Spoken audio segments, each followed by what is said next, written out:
Hi friends, ನಾನು ನಿಮ್ಮ ರವಿ. ಇವತ್ತಿನ ಕತೆ ಸ್ವಲ್ಪ ಸ್ಪೆಷಲ್ ಆಗಿದೆ. ಇದು ನನ್ನ ಜೀವನದಲ್ಲಿ ನಡೆದ ಒಂದು ಘಟನೆ. ಕಾಲೇಜ್ ದಿನಗಳಲ್ಲಿ ನಾನು ಅನುಭವಿಸಿದ ಪ್ರೀತಿ, ಕಾಮ ಮತ್ತು ಆಕರ್ಷಣೆಯ ಕತೆ. ಇದು ನನ್ನ ಜೀವನವನ್ನೇ ಬದಲಾಯಿಸಿತು. ಬನ್ನಿ ಕೇಳೋಣ. ನಾನು ಹೈಸ್ಕೂಲ್ ಮುಗಿಸಿ ಇಂಜಿನಿಯರಿಂಗ್ ಸೇರಿದೆ. ನಮ್ಮದು ಒಂದು ಸಣ್ಣ ಹಳ್ಳಿ. ಅಲ್ಲಿ ನಾನು ಹೊಲಗದ್ದೆಗಳಲ್ಲಿ ತಿರುಗಾಡುತ್ತಾ ಬೆಳೆದವನು. ಸಿಟಿಗೆ ಬಂದ ಮೇಲೆ ಎಲ್ಲವೂ ಬದಲಾಯಿತು. ಹಳ್ಳಿಯ ವಾತಾವರಣದಲ್ಲಿ ಹುಡುಗಿಯರನ್ನು ನೋಡುವ ದೃಷ್ಟಿಯೇ ಬೇರೆ ಇತ್ತು. ಆದರೆ ಸಿಟಿಯಲ್ಲಿ ಎಲ್ಲರೂ ಮಾಡರ್ನ್ ಆಗಿರುತ್ತಿದ್ದರು. ನನಗೆ ಸ್ವಲ್ಪ ವಿಚಿತ್ರ ಎನಿಸಿತು. ಆದರೂ ನಾನು ಹೊಂದಿಕೊಳ್ಳಲು ಪ್ರಯತ್ನಿಸಿದೆ. ನನಗೆ ಸಿನಿಮಾಗಳಲ್ಲಿ ಬರುವ ಲವ್ ಸ್ಟೋರಿಗಳು ಇಷ್ಟವಾಗುತ್ತಿರಲಿಲ್ಲ.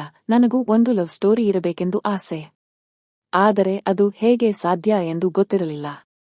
ನಾನು ಕಾಲೇಜಿಗೆ ಸೇರಿಕೊಂಡ ಕೆಲವೇ ದಿನಗಳಲ್ಲಿ ಒಂದು ಘಟನೆ ನಡೆಯಿತು. ನಮ್ಮ ಕಾಲೇಜಿಗೆ ಹೊಸದಾಗಿ ಲೆಕ್ಚರರ್ ಒಬ್ಬರು ಬಂದರು. ಅವರ ಹೆಸರು ಶ್ರುತಿ. ಅವರು ನೋಡಲು ತುಂಬಾ ಸುಂದರವಾಗಿದ್ದರು. ಶ್ರುತಿ ಮೇಡಂ ಲ್ಯಾಬ್ನಲ್ಲಿ ಕೆಲಸ ಮಾಡುತ್ತಿದ್ದರು. ಮೊದಲ ಬಾರಿ ಅವರನ್ನು ನೋಡಿದಾಗ ನನ್ನ ಕಣ್ಣು ಕುಕ್ಕಿತು. ಉದ್ದನೆಯ ಕೂದಲು, ಗುಲಾಬಿ ಕೆನ್ನೆ, ಆಕರ್ಷಕ ಕಣ್ಣುಗಳು. ಅವರನ್ನು ನೋಡುತ್ತಾ ನಾನು ನನ್ನನ್ನೇ ಮರೆತಿದ್ದೆ. ಶ್ರುತಿ ಮೇಡಂ ನೋಡಲು ಅಪ್ಸರೆಯಂತೆ ಇದ್ದರು.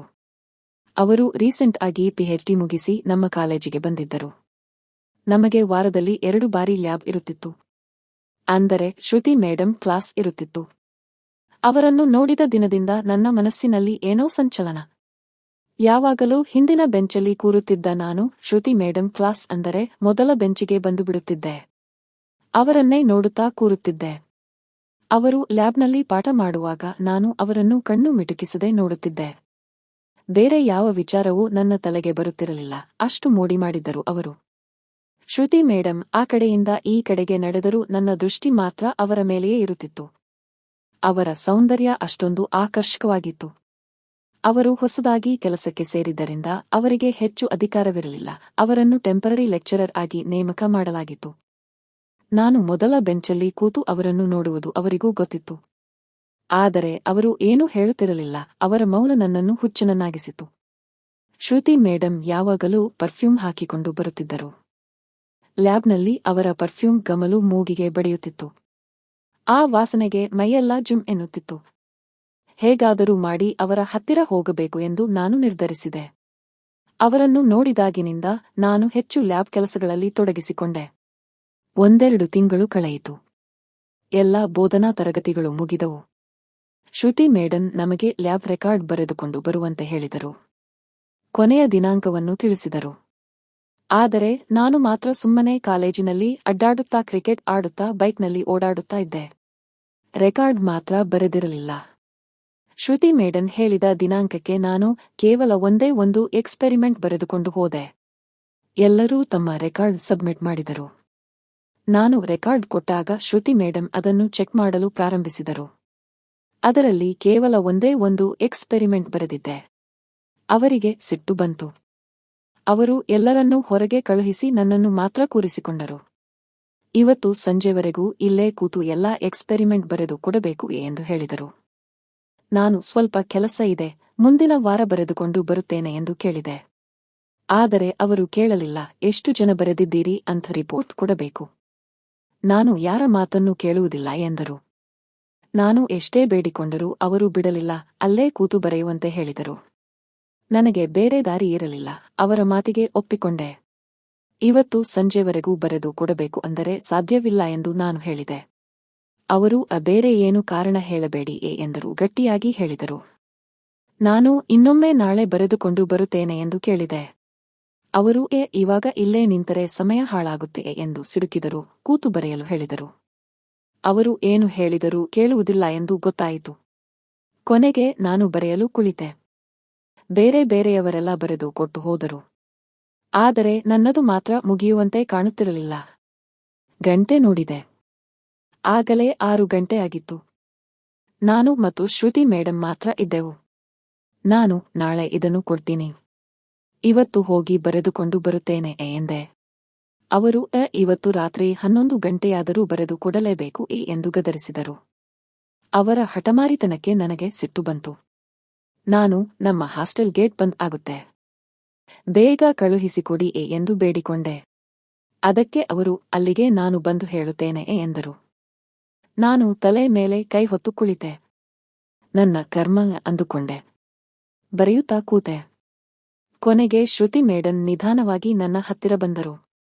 ನೀವು ಯಾವಾಗಲೂ ನನ್ನನ್ನೇ ನೋಡುತ್ತಾ ಇರುತ್ತೀರಾ? ಬೈಕ್ನಲ್ಲಿ ಮನೆ ಹತ್ತಿರ ಸುತ್ತಾಡುತ್ತೇ ಇರುತ್ತೀರಾ? ಆವಾಗ ರೆಕಾರ್ಡ್ ಬರೆದರೆ ಆಗುತ್ತಿತ್ತಲ್ಲ ಎಂದರು. ನಾನು ಹಾಗೇನಿಲ್ಲ ಎಂದು ಹೇಳಿದೆ. ಅವರು ಅದು ಬಿಡಿ. ಎಲ್ಲರೂ ನಾನು ಹೇಳುವುದನ್ನು ಗಮನವಿಟ್ಟು ಕೇಳುವಾಗ ಕಣ್ಣು ಮಿಟುಕಿಸದೆ ಏನು ನೋಡ್ತಾ ಇರ್ತೀಯ ಎಂದು ಕೇಳಿದರು. ನನಗೆ ಸಿಟ್ಟು ಬಂತು.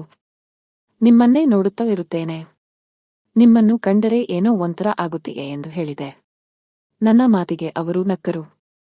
ಇದನ್ನೇ ಓದಿನಲ್ಲಿ ಸ್ವಲ್ಪ ಜಾಸ್ತಿ ಆಸಕ್ತಿ ತೋರಿಸಿದರೆ ಏನಾದರೂ ಉಪಯೋಗ ಆಗುತ್ತೆಯೇ ಎಂದು ಹೇಳಿದರು.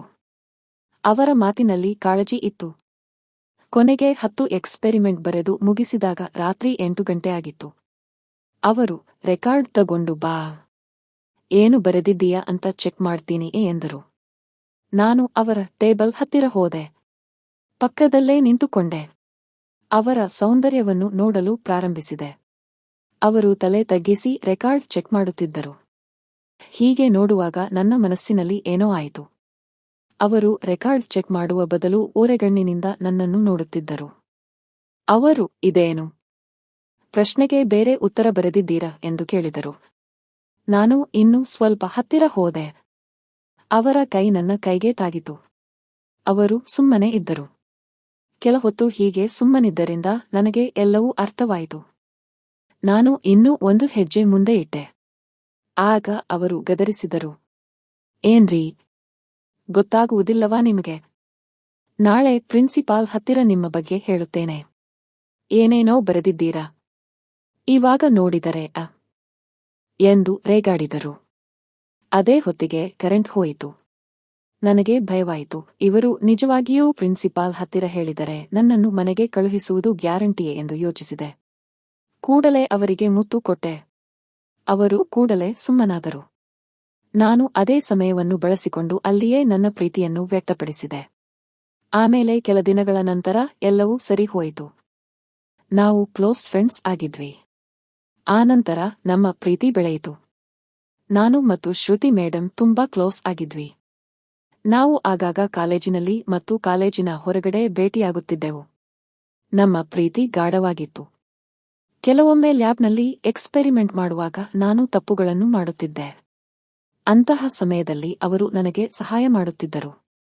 ಅವರಿಗೆ ನಿಜವಾಗಿಯೂ ತುಂಬಾ ಜ್ಞಾನ ಮತ್ತು ಅನುಭವ ಇತ್ತು. ಅವರು ನನಗೆ ಹೇಳಿಕೊಟ್ಟಿದ್ದರಿಂದಲೇ ನಾನು ಕೆಲವು ಪ್ರಮುಖ ಎಕ್ಸ್ಪೆರಿಮೆಂಟ್ಗಳನ್ನು ಸರಿಯಾಗಿ ಮಾಡುವುದನ್ನು ಕಲಿತೆ. ಎಕ್ಸ್ಪೆರಿಮೆಂಟ್ಗಳಲ್ಲಿ ತಪ್ಪುಗಳು ಸಹ ಕಲಿಕೆಯ ಭಾಗವಾಗಿವೆ. ಆದರೆ ಅವುಗಳನ್ನು ತಿದ್ದಿಕೊಂಡರೆ ಎಲ್ಲವನ್ನೂ ಸರಿಪಡಿಸಬಹುದು ಎಂದು ಅವರು ಹೇಳುತ್ತಿದ್ದರು. ಒಂದು ದಿನ ನಾವು ಲ್ಯಾಬ್ನಲ್ಲಿ ಮಾತನಾಡುತ್ತಿದ್ದಾಗ ಅವರು ಭಯಪಟ್ಟರು. ಯಾರಾದರೂ ಬಂದರೆ ಕಷ್ಟ, ಮೊದಲು ಇಲ್ಲಿಂದ ಹೋಗೋಣ ಎಂದರು. ಆಮೇಲೆ ಇಬ್ಬರೂ ಅವರ ರೂಮಿಗೆ ಹೋದೆವು. ಊಟ ತರಿಸಿ ಒಟ್ಟಿಗೆ ಊಟ ಮಾಡಿದೆವು. ಕೋಣೆಯನ್ನು ಸ್ವಚ್ಛ ಮಾಡಿ ಮಾತನಾಡುತ್ತಾ ಕುಳಿತೆವು. ಅವರು ಯಾಕೋ ಸಪ್ಪೆಯಾಗಿದ್ದರು. ನಾನು ಯಾಕೆ? ಏನಾಗಿದೆ ಎಂದು ಕೇಳಿದೆ. ಅವರು ತುಂಬಾ ನೋವಾಗುತ್ತಿದೆ, ಹೊಟ್ಟೆ ನೋವುತ್ತಿದೆ ಎಂದು ಹೇಳಿದರು. ನಾನು ನಾಳೆ ಮತ್ತೆ ಎಲ್ಲವೂ ಸರಿ ಹೋಗುತ್ತೆ, ಚಿಂತೆ ಮಾಡಬೇಡ, ಅದು ಊಟದಲ್ಲಿ ವ್ಯತ್ಯಾಸ ಆಗಿರಬಹುದು ಎಂದೆ. ಅವರು ತಲೆಯಾಡಿಸಿದರು. ಇದಾದ ಮೇಲೆ 2 ದಿನಗಳ ಕಾಲ ಅವರು ನನ್ನ ಜೊತೆಗೆ ಮಾತನಾಡಲಿಲ್ಲ, ಕಾಲೇಜಿನಲ್ಲಿ ಸಹ ಕಾಣಲಿಲ್ಲ. ನನಗೆ ತುಂಬಾ ಬೇಜಾರಾಯಿತು. ನಾನು ಅವರ ರೂಮಿಗೆ ಹೋಗಿ ನೋಡಿದೆ. ಅಲ್ಲಿ ಬೀಗ ಹಾಕಲಾಗಿತ್ತು. ಅವರು ಎಲ್ಲಿ ಹೋಗಿದ್ದಾರೆ ಎಂದು ಯಾರಿಗೂ ತಿಳಿದಿರಲಿಲ್ಲ. ನನಗೆ ಏನು ಮಾಡಬೇಕೆಂದು ತಿಳಿಯಲಿಲ್ಲ. 1 ವಾರದ ನಂತರ ಅವರು ನಮ್ಮ ನರ್ಸಿಂಗ್ ಕಾಲೇಜಿಗೆ ಬಂದಿದ್ದರು. ನಾನು ಓಡಿ ಹೋಗಿ ಅವರನ್ನು ಮಾತನಾಡಿಸಿದೆ. ನನ್ನನ್ನು ನೋಡಿದ ತಕ್ಷಣ ಅವರು ಮುಖ ತಿರುಗಿಸಿಕೊಂಡರು. ನಾನು ಹಿಂದೆ ನಡೆದ ಘಟನೆಗಳ ಬಗ್ಗೆ ಅವರಿಗೆ ಕ್ಷಮೆ ಕೇಳಿದೆ. ಆದರೆ ಅವರು ನನ್ನ ಮಾತನ್ನು ಕೇಳಿಸಿಕೊಳ್ಳಲು ತಯಾರಿರಲಿಲ್ಲ. ನನಗೆ ಸ್ವಲ್ಪ ಟೈಮ್ ಕೊಡುವೆ ಎಂದರು. ಕೆಲವೊಮ್ಮೆ ತಪ್ಪುಗಳನ್ನು ಮತ್ತೆ ಮತ್ತೆ ಮಾಡಬಾರದು. ಅದಕ್ಕೋಸ್ಕರ ನಾನು ಬೇರೆ ಊರಿನಲ್ಲಿ ಇದ್ದೇನೆ. ಇವಾಗ ನಿನ್ನ ತಪ್ಪಿನ ಅರಿವು ನಿನಗೆ ಆಗಿದೆ. ಹಾಗೆ ನೋಡಿದರೆ ಅದು ತಪ್ಪಲ್ಲವೇ ಅಲ್ಲ, ಆದರೂ ಅದು ಎಲ್ಲಾ ದೃಷ್ಟಿಯಲ್ಲಿ ತಪ್ಪುವೆ ಎಂದು ಹೇಳಿದರು. ಅವರು ಹೇಳಿದ ಮಾತು ಇಂದಿಗೂ ನನಗೆ ನೆನಪಿದೆ. ಸದ್ಯ ಅವರು ಎಲ್ಲಿದ್ದಾರೆ ಎಂದು ನನಗೂ ಗೊತ್ತಿಲ್ಲ, ಆದರೆ ನಾನು ಮಾತ್ರ ಆಸ್ಪತ್ರೆಯಲ್ಲಿ ಕೆಲಸ ಮಾಡುತ್ತಾ ಇದ್ದೇನೆ. ಇದು ನನ್ನ ಜೀವನದಲ್ಲಿ ನಡೆದ ಒಂದು ಸಣ್ಣ ಕತೆ. ಈ ಕತೆಯಿಂದ ನಾನು ಬಹಳಷ್ಟು ಕಲಿತಿದ್ದೇನೆ. ಪ್ರೀತಿ, ಸಂಬಂಧ, ಜವಾಬ್ದಾರಿ ಎಲ್ಲದರ ಬಗ್ಗೆ ಅರಿವು ಮೂಡಿತು. ಈ ಕತೆಯು ಕೇವಲ ಕಾಲ್ಪನಿಕ. ಯಾವುದೇ ವ್ಯಕ್ತಿ ಅಥವಾ ಘಟನೆಗೆ ಹೋಲಿಕೆಯಿದ್ದಲ್ಲಿ ಅದು ಕೇವಲ ಕಾಕತಾಳೀಯ. ಇದು ಯಾರಿಗೂ ನೋವುಂಟು ಮಾಡುವ ಉದ್ದೇಶ ಹೊಂದಿಲ್ಲ. ಈ ಕತೆ ನಿಮಗೆ ಇಷ್ಟ ಆಯ್ತು ಅಂದುಕೊಂಡಿದ್ದೀನಿ. ಲೈಕ್ ಮಾಡಿ, ಶೇರ್ ಮಾಡಿ, ಕಾಮೆಂಟ್ ಮಾಡಿ. ಮತ್ತೆ ಸಿಗೋಣ. ಧನ್ಯವಾದಗಳು.